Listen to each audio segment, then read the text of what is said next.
আমরা মামুলি কারো কথার মাধ্যমে সন্ন্যাসী হতে চাই না। সেই প্রসঙ্গে আমাকে একজন প্রশ্ন করেছিলেন যে তাহলে নিমাই গৌরাঙ্গদেব কেন তাহলে সন্ন্যাসী হলেন? বলে হ্যাঁ, নবদ্বীপের নিমাই সন্ন্যাসী হয়েছিলেন, কিন্তু মাতুলালয়ের নিমাই সন্ন্যাসী হননি। তাহলে মাতুলালয়ের নিমাই সন্ন্যাসী হন নাই? তাহলে নবদ্বীপের নিমাই আর মাতুলালয়ের নিমাই কি আলাদা? না, নবদ্বীপের নিমাই নবদ্বীপের নিমাই, আর মাতুলালয়ের নিমাই মাতুলালয়ের নিমাই। সেই কি আবার কেমন হয়ে গেল? আমরা কেমন সেখানে ছিল জগন্নাথ দেবের মিশ্রের ছেলে, আর এখানে হলো শচী দেবীর ছেলে। শচী দেবীর হ্যাঁ শচী দেবীর ছেলে শচী দেবীকে পালিয়ে চলে যায়নি, আর বিষ্ণুকে লুকিয়ে মহাপ্রভু বার হয়নি। এটা মাতুলালয়ের কথা। মাতুলালয়ে তিনি আসতেন বেশি, মাতুলালয়ে থাকতেন বেশি। মামা বাড়ি তার মামাগত প্রাণ ছিল মহাপ্রভু। বিশ্বদাস চক্রবর্তী ছিলেন তার মামা, অত্যন্ত তার মামাগত প্রাণ ছিলেন। এটা মাতুলালয়ের বেশি দিনের কথা নয়।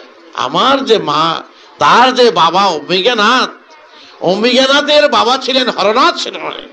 হরনাথ সেনামণির দাদু ছিলেন রামকিঙ্কর, রামশঙ্কর, বলরাম। তার কয়েক পুরুষ পরে হচ্ছে বিশ্বদাস চক্রবর্তী। তো বিশ্বদাস চক্রবর্তীকে সঙ্গে ছিলেন মহাপ্রভুর অন্তরঙ্গ। বিশ্বদাস চক্রবর্তীর বাবা ছিলেন নীলাম্বর চক্রবর্তী। তো নীলাম্বর চক্রবর্তীর ছেলে হলেন বিশ্বদাস চক্রবর্তী, তার ছেলের ছেলের ছেলে হলো হরনাথ সেনামণি, তার ছেলে হলো অম্বিকানাথ বিদ্যাভূষণ, তার মেয়ে হলো আমার মা। সুতরাং সেখানে তার মাতুলালয়ে যে মহাপ্রভু নিমাই, সেই নিমাই মাকে ব্যথা দিয়ে বার হয়নি। সেই নিমাই বিষ্ণুপ্রিয়াকে ব্যথা দিয়ে বার হয়নি। মা খুঁচিয়ে বার করেছে, বিষ্ণুপ্রিয়া খুঁচিয়ে তাকে বার করেছে। বিশ্বাস করবে, নবদ্বীপে ওই নাটকের ঘটনায় তাকে নিয়ে ফেলে দিয়া নুপুর কেন বাঁচলি না রে, হ্যাঁ আমার প্রভু যাবার গেলে, এই কথা বললে মহাপ্রভুকে অত্যন্ত ছোট করা হয়। মহাপ্রভুকে তিনি বেড়া বাঁধতেন, নৌকা বাইতেন, ঘর ছাউনি দিতেন, চাষি বা চাষ করতেন, টলে গিয়া ছাত্র পড়াতেন। আর অত্যন্ত মনোরূপ ছিল, সুন্দর চুল ছিল।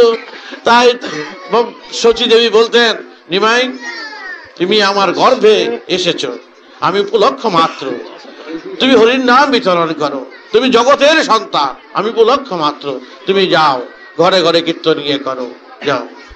তাহলে মা আমি যাব? তো যাবে, তুমি যাও, তুমি গেরুয়াধারী হয়ে যাও। আমি গেরুয়াধারী, তোমার জন্য গেরুয়াধারীর প্রয়োজনীয়তা নাই, কিন্তু শিকার খুঁজতে গেলে শিকারের পোশাক দিতে হয়। সমাজে যখন তোমার কীর্তন করতে হবে, তাকে আকৃষ্ট করতে গেলে তোমার এই প্রয়োজনীয়তা আছে। এই শুদ্ধ এবং এই পরিধান করার শুদ্ধ বেশের প্রয়োজনীয়তা আছে। তখন বললো যে মা আচ্ছা ঠিক আছে। বিষ্ণুপ্রিয়া বললেন, তুমি জগতের স্বামী, তুমি আমার দিকে তাকিয়ে, আমার ঘরের দিকে তাকিয়ে তুমি দেখো না, আমি সবচেয়ে বড় ভালোবাসা এবং প্রেম, আমাকে সবচেয়ে যে ভালোবাসো, আমি তাতেই আমি মনে করব তুমি যখন জগতের দরজায় দরজায় দ্বারে দ্বারে যখন তুমি তোমার সেই হরির নাম তুমি যখন করবে। দেখো কত উল্টো হয়ে গেল। সেই পূর্ণিমা চাঁদে ফেলে দিয়ে নুপুর গুছিয়ে দিয়ে এই যে বেরিয়ে গেলেন বিষ্ণুপ্রিয়াকে ঘুমের জন্য, সেই দেবতারে নিয়ে এলেন ঘুম পাড়াবার জন্য। বিষ্ণুপ্রিয়া কোথায়? কিছুই না, সব এই আড়াল দিয়ে যাওয়ার মতন মহাপ্রভু নয়, মনে রেখো। তারপরে কি করলেন জানো? শচী দেবীকে বললেন মহাপ্রভুকে যে তুমি মাথা মুন্ডন করো, তোমার এই রূপে অনেকে ভুলে যাবে, তুমি মাথা মুন্ডন করে যাও, এমন রূপ করবে যে তোমার দিকে যেরকম এমনি কেউ না থাকা। আচ্ছা মা তুমি যাও। সে মাথা মুন্ডন করে গেরুয়া ঠুরুয়া পরে হরির নাম করতে বেরিয়ে গেলেন, বুঝলে? মাতুল বললেন কি, বলে ভাই না তুমি যখন যাচ্ছ আমি তোমার সাথে যাব। সেও পাশ ধরলো। বিরাট পণ্ডিত ছিলেন বিশ্বদাস চক্রবর্তী। সেই বিশ্বদাস চক্রবর্তী কিছু দূর গিয়ে কয়েকদিন ছিলেন, হঠাৎ রাস্তায় চিরা গামছায় ভিজিয়ে ধুয়ে নিয়ে মামা ভেগিনা খাচ্ছে গুড় দিয়ে। একটু মুখসিদ্ধি কোথাও পাওয়া যায় কিনা দেখিত।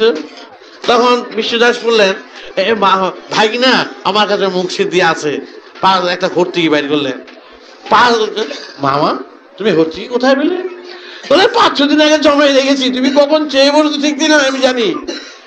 তখন মামু তখন নিমাই গম্ভীর হয়ে গেলেন। তখন মামা বললেন, নিমাই তুমি গম্ভীর হয়ে গেলে কেন? মামা তোমার সঞ্চয় বুদ্ধি এখনো আছে। সঞ্চয় বুদ্ধি সন্ন্যাসের ধর্ম নয়। সন্ন্যাসী যারা মানে জন্মই সন্ন্যাস, যারা সন্ন্যাসী তাদের সঞ্চয় থাকবে না, গাছ হওয়া তোমার চলবে না। তাই গোয়ালন্দ মিলে যখন যাচ্ছিলাম বিরাট ঝড়, যাহা বিপদ ঘন্টি বাজিয়ে দিল। তখন সবাই দেখি ওই যে গোলগুলো আছে বয়া থাকি, ওগুলো ধরে ধরে বসে আছে, লাফতে পড়বে। পদ্মা নদীর ঢেউ বাপ রে বাপ, ওই ও আর থাকবে না, বিপদ ঘন্টি বেজে গেছে, তোমরা যার প্রাণ সামলাও। আমি তখন বসা, সবাই বলছে বাবা তুমি রক্ষা করো। আমি বললাম হ্যাঁ যা দেখছি, যার যত বুসকায় আছে দেবতার নাম সব শুরু করে দিচ্ছে। আল্লাহ আকবার থেকে আরম্ভ করে গণেশ, এক অসুর সিংহ ছাড়া সবগুলো শুরু করে দিচ্ছে যা যা আছে। কিন্তু তখন বলছে আমি খালি একটা কথাই বলেছি, তোমরা বাঁচবে, এক কাত হয়েও না। এক কাত হলে কিন্তু ডুবে যাবে। ঠিক তোমরা যেখানে যেইভাবে আছো ঠিক সমানভাবে বসে থাকো। যত ঝড়ই আসুক সমান আসনের ফলে ঝড় তাকে সমানভাবেই দোলাবে, ডুবাতে আর পারবে না। এই নির্দেশ তোমরা মানো, তাহলে দেখবে তোমরা প্রত্যেকে তখন একেবারে সমানভাবে বসে গেছে। আজকের সমাজেও ঠিক তোমরা সমান আসন নাও, সমান আসন গ্রহণ করো, এক কাত হয়েও না। বাজারের দাম বাড়াবে না, বাজারের বুদ্ধিতে সঞ্চয় করো না। সঞ্চয় করতে গেলে এক কাত হয়ে যাবে, এক কাত হতে গেলে ডুবে যাবে। তাই তোমরা এই যে এক কাত হয়েও না, কাত হতে গেলে শেষ। তাই সমান আসন নিয়ে সমান অংশগ্রহণ করো, সমান ভাগের ভাগিদার হও, তবেই তুমি ঠিকভাবে ঠিক পথে চলতে পারবে। একটা হর্তুকির কথা মনে রেখো, মহাপ্রভু তার মাতুল প্রাণগত মাতুলকে তিনি বিদায় দিলেন। তিনি ছিলেন উচিত বক্তা, ন্যায়ের পূজারী, গুণের পূজারী, তিনি ভেগেদারি সন্ন্যাসী নয়। তার মা তাকে সাজিয়ে দিয়েছে, তুমি ভেগ ধরতেই তোমার হবে। কারণ তুমি যে হরি, তুমি নিজেই যে হরি হয়ে এসেছ। তাই তো ওরা গান গায়, হরি হয়ে হরি ভজে গৌর